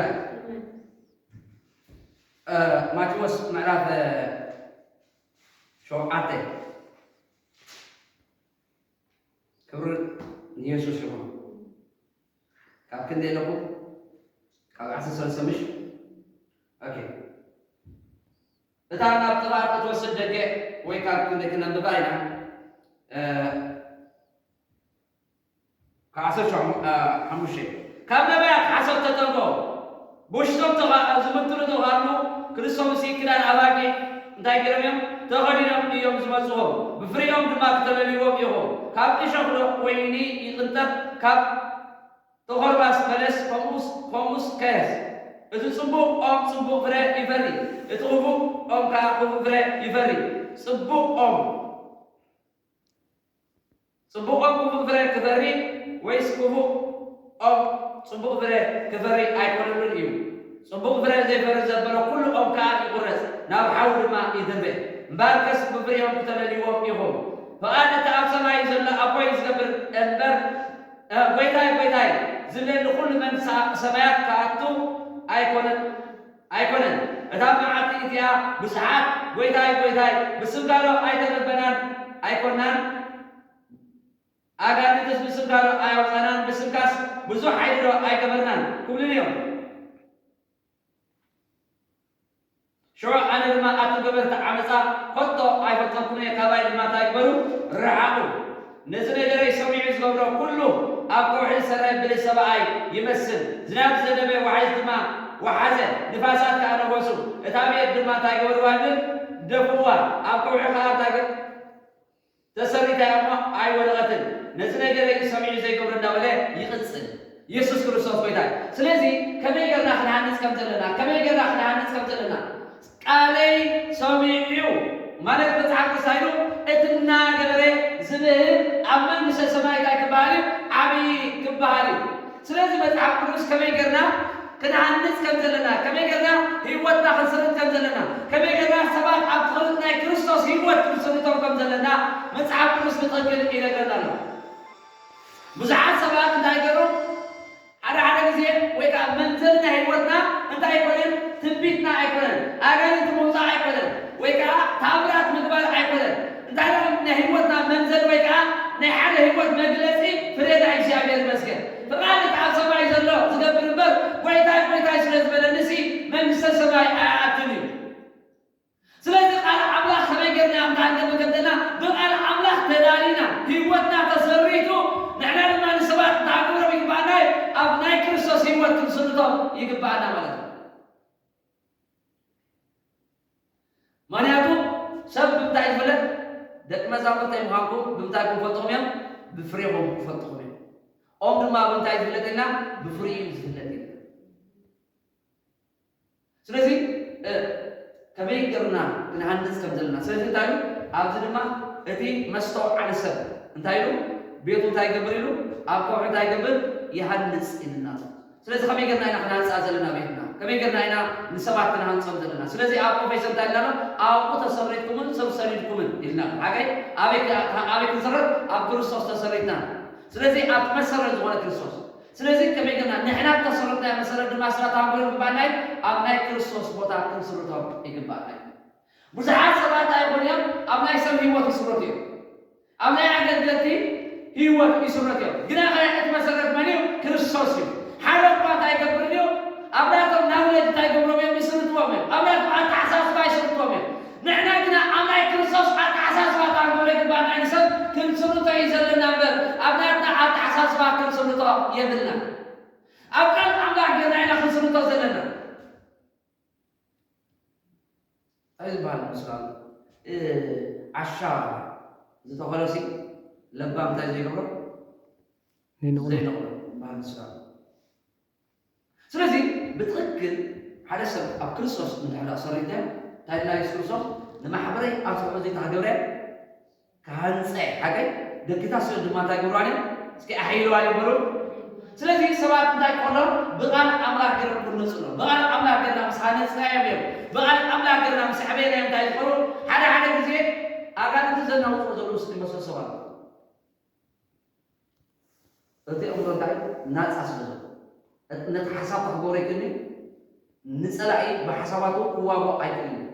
ስለዚ ንሰባት ብቓል ኣምላክ ገይርና እንዳሃነፅናዮም ብቓል ኣምላክ ገይርና እንዳዓበናዮም ተመፅኦም ግን ንፀላኢ ከሲቦም እንታይ ዝገብሩ ማዕናቶም ዝዋግኡ ስለዚ ደጌታ ሲዮ እንታይ ገብሮም ስለ ጌታ ሲዮ ዘሕይልዎ ስበሉ እታ ማሕበር እንድሕር ሃኒፃ ጥራይ ኣሜን ብርሃዘይ ንማሕበረይ ኣበይ ካህንፃ ኢሉ ኣብ ዝውዑ እዚ ካህንፃ ኢሉ እቲ ውዑሎ ኣብያ ክነፅካ እቲ ውዑ ከዓ መን ክርስቶስ እዩ ስለዚ ኣብቲ ናይ ክርስቶስ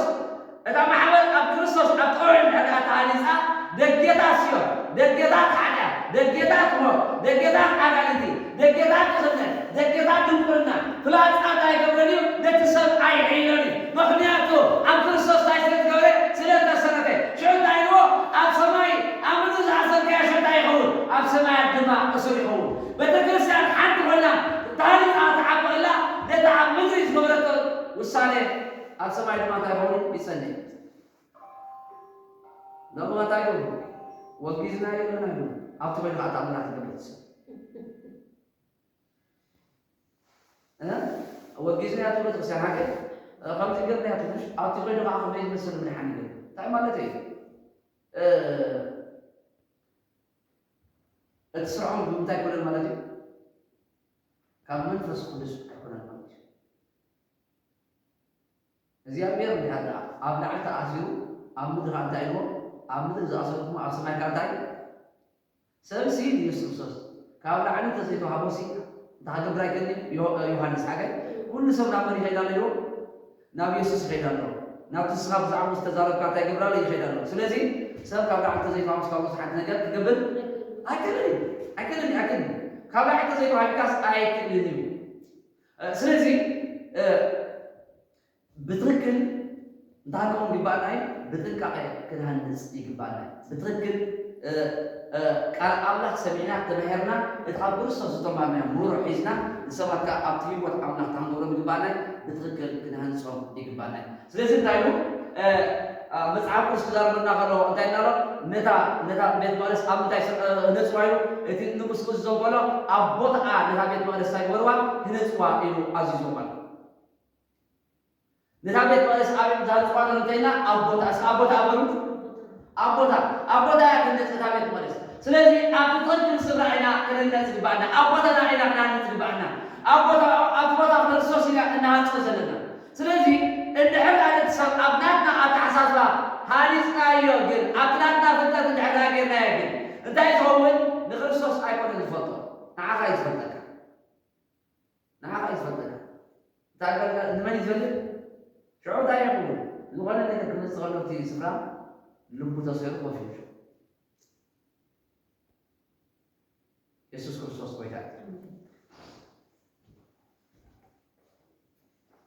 እስኪ እዚኣ ናይ መጨረሻ ክሪኣ ኢና 14 ዕዝራ እዚኣ ርኢና በዚኣ ክንከይድና ክሸድና ይባል ክብርና ኣምላክ ዕዝራ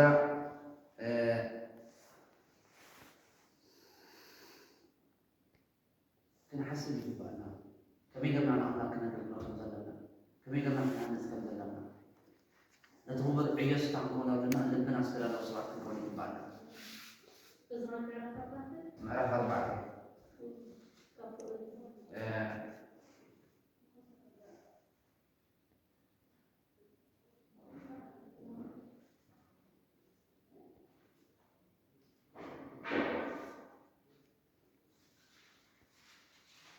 مرة أربعة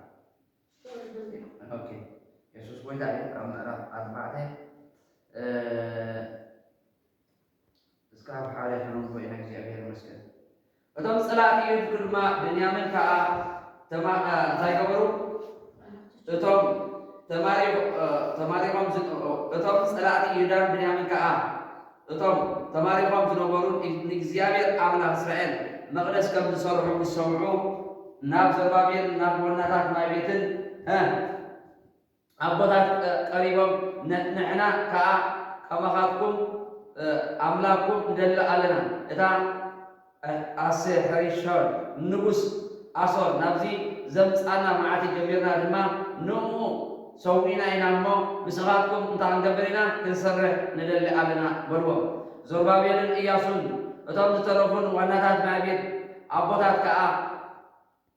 إسرائيل عندنا نحنا كمتي كيروس نبوس فارس زازنا بيننا نجزيابير إسرائيل دا نسرح عمر نسخاتكم بسانا كنكم نعملنا بيت تسرحلو أيقباكم من يورو شعوبتم هزبين هتا هاجر هزبين يدان تاغبرو كركمو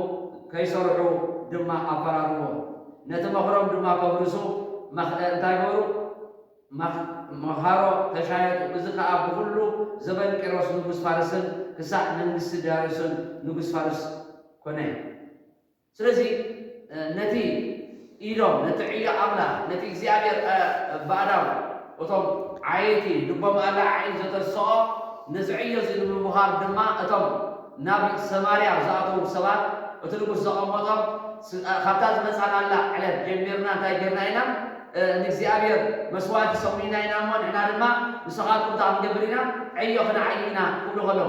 سلسي ساتم دما تاي كله غلو نسخاتكم أي دباءكم مني أتوم ساتم أحزابير سلسي أحزاب كتسوم سوم سانا تاكوركم اليوم نعملنا بيت الصرحو أي كالوكم مني يسوع كريستوس كم تايلوم ترينا يسي ناب سماريا تسكو كاي تاكولم كله سماريا تأميكم نور منيم تناسي أحزابير سلسي أزيوم بنا تاكم غلو نتعير ما خسارة رواب كله ندري أو مالك نتعير أملا تاكم كله خسارة رواب كله نتعاون نتخبر عيا نخي نأداو نخدمه سك أداو بدمو سبلو إيدي سبلو مسير أملا بينا تعيش سبلو مسير أملا بينا عينا عينا تاي كبرنيو أي كبرني خاطر سبلا لكن سلسلة ما بس أنت أتعبها كم زجمل سناي يوري سك مود داتا فزبزبكم تاي كريمه تردي أيو الله من زيادة مسكين إذا ناكل عمل دمان نتاينو نمسفع وينجيل سلسلة ስለዚህ ኢታማና ዝጀምሮ እግዚአብሔር ስጋ መጨረሻ ታይከብረናይ ከበጽበና እግዚአብሔር ይመስገን ስለዚህ አንጻር እጥዕየር ማታለው ዝትሱ ሰባታን እጥዕየር ታይከብረ ለቀይሰልት አዚ ሰዓት ማዕ ሰመላት አይቆን አብን ካለ ሰባት ታይከብረ ደሮ ዝትሱ ወርደሉ መጀመሪያ መካቢያ ከነስ ከሎ ሰባት በዓል ሰመላት ጦቢያ ግዝቆሎ ነው አብዱልና ታሚያት ማለት ተደት ከላማ አቀፋር ወን ከሎ እንሪዮ ማለት ነው ስለዚህ ሽው ታይሎ መኸርቲ ታበሎ ነቲ መኸሮም ከብሩስማ መኻሮ ተሻይጡ ለምን ነቲ መኸሪ ናይ በዓል ዘርባብየ ነቲ መኸሪ ናይ በዓል እዝራ ነቲ መኸሪ ናይ በዓል ናይቶም ህዝባ አምላክ ለኸብሩስ ታገበሎ መኸሪ ክሻጥ ከሎ እንሪዮ መኸሪ ክሻጥ ማለት ማለት ነው قال لي قال كم الكاسي نتعيه خمين قال كانت حسابات تمرسو يسوع كريستوس بيتا اسكو مغرب أملا هذا مغرب تايو لي يبتناي أب إسحاق سايلو بالا بسلكو كابايا أيكون نمبر تايو لو حاميرو سي يمغرب علو يلو قنا هذا مغرب أملا يكون كابي سيامير أيكون لا سيامير مغرب لو لا سيامير مغرب زي يكون ዘይወለድ ማለት ስለዚ ኣብ ሓደ ድማ እንታይ ኢሎም ኣሎ እቶም ናይ ኣምላኽ ሰባት እንታይ ገበሩ ተዛራረቡ እግዚኣብሔር ድማ ፀን በለ ይብለና ናይ ኣምላኽ ነገር ሓስቦ ኣለዉ እግዚኣብሔር ፀምን ይብል እዩ እግዚኣብሔር ናይ ኣምላኽ ማግ ዘይኮነ ከሎ ድማ እግዚኣብሔር ይሰምዕ ኣምላኽ ድማ ነቲ ሕማቕ ምኽሪ ይብትን እዩ እስኪ ይበተን በሉ ኣሜን ብርሃዘሪ ነቲ ዕዮ ኣምላኽ ንኸይሰልን ድማ መኻኖ እንተኣበብ ከሎ ክሻየጡ ከሎ ከመይ ጌርና ነቲ ዕዮ ክነሰናኽሎ ንኽእል ኣምንዮም ዝብሉ ሓደ ግዜ ክነግረኩም እንጂ እንታይ ድማ ሓደ ግዜ እዚ ገዛ ኾ ዘይትብል ኣገልግሎት ዘይተቋርፁ ኣገልግሎት ዘይትገብሮ ዘይተቋርፁ ስቕ በሉ ብዙሓት ካብ ከምኡ ተፍተር ሰባት ኣለዉ ብዙሓት ካ ታይሎም ደው ዘይተብሎ ጥዑ እቲ ነገር ታክገብር ክፍረስ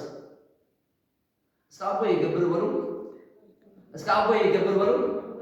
ኣነ ድማ ይገብር ኢየሱስ ታይዎም ኢየሱስ ብኩሉ ነገር ደ ከምሉ ሓስነ ረብ ኢየሱስ ብኩሉ ዘይበጠርዎ ነገር የለን ሓደ ሰንበት እንታይ ብምባሉ ሰንበት ብምስዓሩ ካልኣይ ወዲ ኣምላኽ ስለ ዝበለ ስታገብሮ ሓስነሮም ነቲ ዕዩ ደው ከብልዎ ይሓስነሮ ግና ኢየሱስ ታይዎም ኣቦ ይገብር ኣነ ድማ ይገብር ስለዚ ታክተብሉ ኣይክእል ኢኹም ደው ክተብሉኒ ኣይክእል ኢኹም በጌታ በኢየሱስ ናይ ፀልማት ዘበለ ይገርምት ኣለኹ ኣሜን ብርሃዘሪ ሰይጣን ደው ከብለኩም ኣይክእል እዩ ሓሳብ ሰብ ድማ ደው ከብለኩም ኣይክእል እዩ ቅንዓት ዘለዎ ሰብ ድማ ደው ከብለኩም ኣይክእል እዩ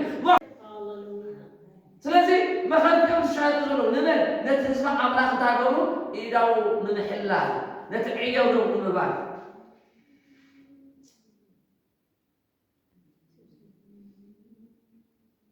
ኢየሱስ ክርስቶስ ጌታ እዩ እስካብ 7 ኣቢልካ ተንበልዕኻ ካብ 17 እስካብ ሰንበለይ እዛ 17 ወይ ከም በልኩ 17 ማለት እዩ 4 ሶሪ 4 ንጉስ ድማ ሕርቅሽም ድማ ነቲ ሽሚሻይ ፀሓፍን ኣብ ሰማርያን ከዓ ካልእን ኣብ ስግር ክንየው ሩባ ዝተረፉን ብፆቶም ከምዚ ኢሉ ምላሽ ሰደደ ሰላም እታ ኣባና ዝሰደድኩማ ደብዳቤ ብግልፂ ቅድመይ ተንቢባ ኣነ ድማ ክምርምሩ ኣዘዝኩ መርምሩ እሞ እታ ከተማ ካብ ጥንቲ ጀሚራ እንታያ ኣብ ነገስታት ከም ዝተስአ ኣብኣ ድማ ሽፍታታትን ህውከትን ከም ዝተገብረ ተረኽበ ኣብ የሩሳሌም ከዓ ንስግር ክንየው ርባን ዝነበረ ኩሉ ነገርንግዚኡ ሓያላት ነገስታትን ነበሩ ግብርን ፈረስን ድማ ነትተንኮ ንኣታቶም ይወሃብ ነበረ እምበኣሲ ካባና ትእዛዝ ክሳዕ ዝወሃብ እቶም ሰባት ስራሕ ክሓድጉ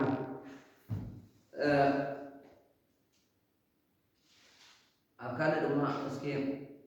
12 እስክንበለይ ኣብ 4 12 በለይ እስከ 18 ኦኬ 4 እዝራ 12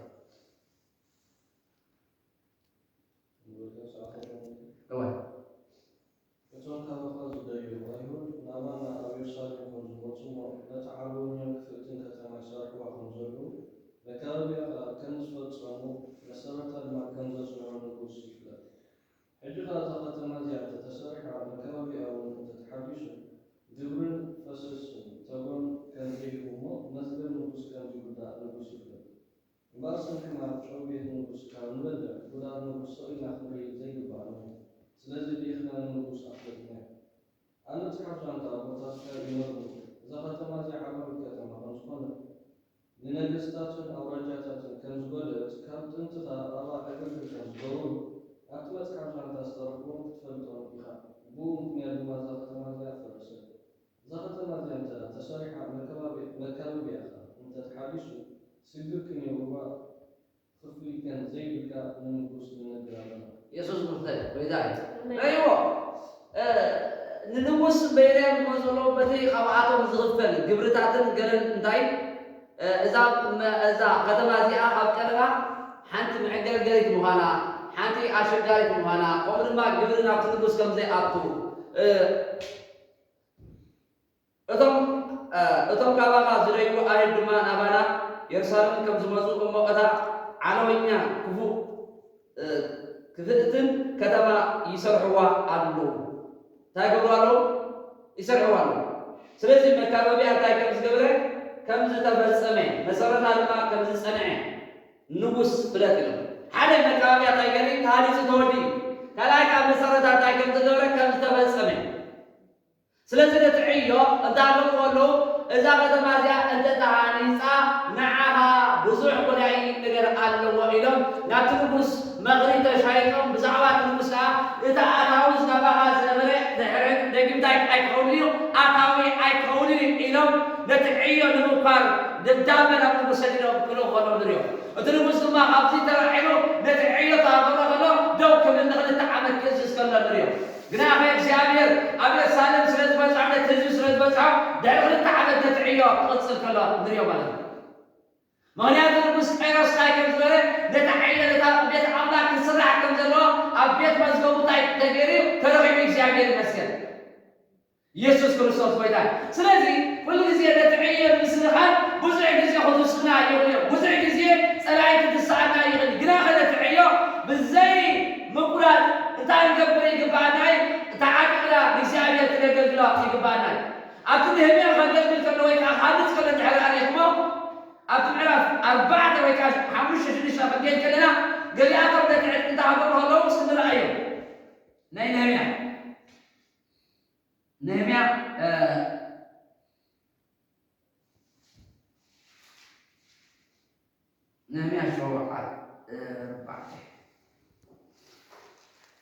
ኢየሱስ ጎይታ እስክዳሓን በቃ አሁን ታጅ ማከሩ ኢየሱስ ክርስቶስ ጎይታ ስለዚህ እቲ ህዝቢ ኣብ ነህምያ ዝነበረ ግዜ ድማ ተሃግብር ከሎ በቲ ሓደ ወገኑ ሴፍን ኩናትን ሒዙ በቲ ሓደ ወገኑ ከዓ እንታይ ገብር ነበረ ይነድቕን ይሃንፅን ከም ዝነበረ ይነግረና ማለት እዩ ነታ መካበቢያ ንምህናፅ ምክንያቱ እቶም ፀላእቶም ታፈቅሮም ዝነበሩ ልክዕ ነቲ እንዳሃነፁ ከለዉ ነቲ መካበቢያ ክዋግእዎም ኢሎም ይሓስቡ ከም ዝነበሩ ነቲ ዕዮኦም ከሰምዕዎም ከም ዝሓስቡ ከም ዝነበሩ ምክንያቱ ኩናት እንድሕር ዘይጀሚሩ ዕዮ የለን ኩናት ኣብ ዘለዎ ስበሉ ሃገር ኣይነፅን ይስበሉ ከተማ ኣይነፅን ይስበሉ ትምህርቲ ሕብረተሰብ ድማ ኣይነፅን ኩናት ኩሉ ግዜ እንታይ መዕነዊ ኢኮኖሚክ ድማ ቆጠባ ናይ ሃገር ድማ እንታይ ገበር ይውቃዕ ስለዚ እንታይ ብሎም ኣለዉ ሓደ ሰብ ድሕሪ ኩናት ተቐቢልዎ ኣብ ቸርች ኩናት እንድሕር ኣልዩ ኣብራዊ ኩናት እንድሕር ኣልዩ ናይ ስራሕ ሓሳባት ፍላፃታት ወይ ከዓ ፅልእ እንድሕር ኣልዩ ኮይኑ ቤት ኣምላኽ ታኣክተምራ ይኽእልና ክትህነፅ ኣይኽእልና ሰይጣን ኣብ ኩናት ብኣምሮ ታገረካ ይኽእል እዩ ፈጥረካ ይኽእል እዩ ማለት እዩ ስለዚ ዛ ሰዋይ ተሃልብራልና ክንጥንቀቕ ይግባአና ማለት እዩ ኣቶም ሰዎች ብምንታይ ተመላለሱ ይብናሉ ንሰለስቶም ይኹን ብኻልእ ይኹን ካልእ እንታይ ክኾኑና ብኣእምሮ ክንመላለስ ይግባአና ብኣእምሮ ማለት ብስለን ሃዋርያ ጳውሎስ እንታይ ኢሉ ኣሎ ቆልዓ ከለኹም ቆልዓ ይሓስብ ነበርኩም ኢሉ ምስ ዓበየ ግና ነገር ቆልዓ ሓዲጉ እንታይ ክብል ከሎ ናይ ቆልዓ ሓዲጉ ነቲ ናይ ክርስቶስ ሓሳብ ክሓስብ ከሎ እንሪኦ ማለት እዩ ስለዚ ቤት ኣምላኽ ወይ ከዓ ህዝቢ ኣምላኽ ብትክክል መንፈሳዊ ነገር ተሃኒፁ ክዓቢ ኣይደልን ሰይጣን ምክንያቱ ሰይጣን እንታይ ገብር ትውልዲ ናይ እግዚኣብሔር ዓሌት ናይ ህዝቢ ናይ ኣምላኽ ታገብር ኣይክድን ክትስእ ኣይደልን ኩሉ ግዜ እንታይ ሓሳብ ሰይጣን እንተልና ካይዓበኻ ከጥፋካ ኣይደልን ምክንያቱ ምስየ ካይዓበየ ከሎ ብግዜ ህፃን ከሎ ታገብር ሓሲቡ ከጥፎ ሓሲቡ ሓቂ ህፃውንቲ ኣወዳት ከወዲ ዘበሉ ምክንያቱ ኣወዳት ተስዮም እግዚኣብሔር ከም ዘገልግሎ እንታይ ገብር እግዚኣብሔር ሰይጣን ይፈልጥ እዩ ስለዚ ኣብ ናይ ምስየ ትውልዲ ሰይጣን ነቶም ህፃውንቲ ታብሎ ከሎ ወይ ከዓ ፈርዖን ከጥፎም ከሎ ንሪኦ ኣብ ናይ ኢየሱስ ግዜ ድማ ንየሱስ ንምርካብ ድማ ብዙሕ ሴፍ ህፃውንቲ ትሕቲ 5 ዓመት ከጥፎ ከሎ እንሪኦ ማለት እዩ ኢየሱስ ክርስቶስ ጎይታ ስለዚ ሰይጣን እንታለዎ ማለት እዩ ውሉድ ስለ ዘለዎ ዛስ ዋይ ሃዋርያ ጳውሎስ ኢሉ ውሉድ ሰይጣን እንታይ ገብረና ሰይጣን ካይዝለፀና ውሉዱ ኣይንስሕተን ኢና ስለዚ ዕጥቅና ክንዕዳ ይግባአና እዩ በቲ ሓደ ወገን ክንሃንፅ ኢና ተሳዕለና እቲ ሓደ ወገን ድማ ታንገበር ኣለና ንውግእ ረዲት ክንከውን ይግባአና እዩ ነህምያ ልክዕ ከምኡ እዩ ኣብ ናይ ነህምያ እቲ ህዝቢ እስከ ወላ ንረአየ ሕዝቢ ቅጥል ኢልና ምዕራፍ ነህምያ ምዕራፍ 2 ሶሪ نعمة شدشة ملاك حق تقص عليه سكاب شعته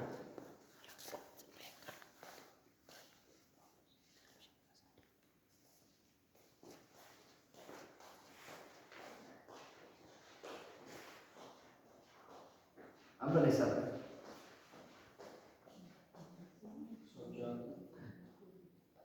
كون سنبلة تبين يشون يتعارضون تنصر صلاة مكابر كم زدنا نبكو كاتفوز ما بالغالب كان زيت كان صن ساعة زيتيا جينا مع عشرة دقيقة اعتبر كنا سنبلة يشون كان ساعة فوق جوي حسون نظن مع أربعة أنا أبزر على سنة اليوم تقول أنا لما نسعى أيوه يعني أبوكم أقول لك أنا مسلم تاني تري حالي أنا كنت أقول نسوي وكل إلى الأقول إذا نقدر ما أبعد ساعة أقول أنا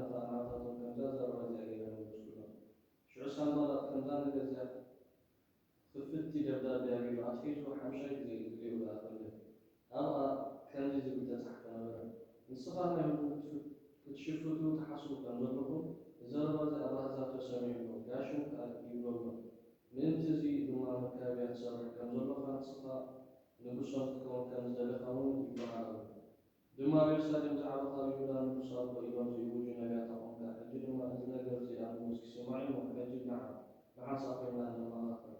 شعوانا أبو بخزن ذنك حكاية جملة أزل جرزي كم من صفات الزارو يكون يلاقي كم يستعيو كي عيد آدم في دخل علمه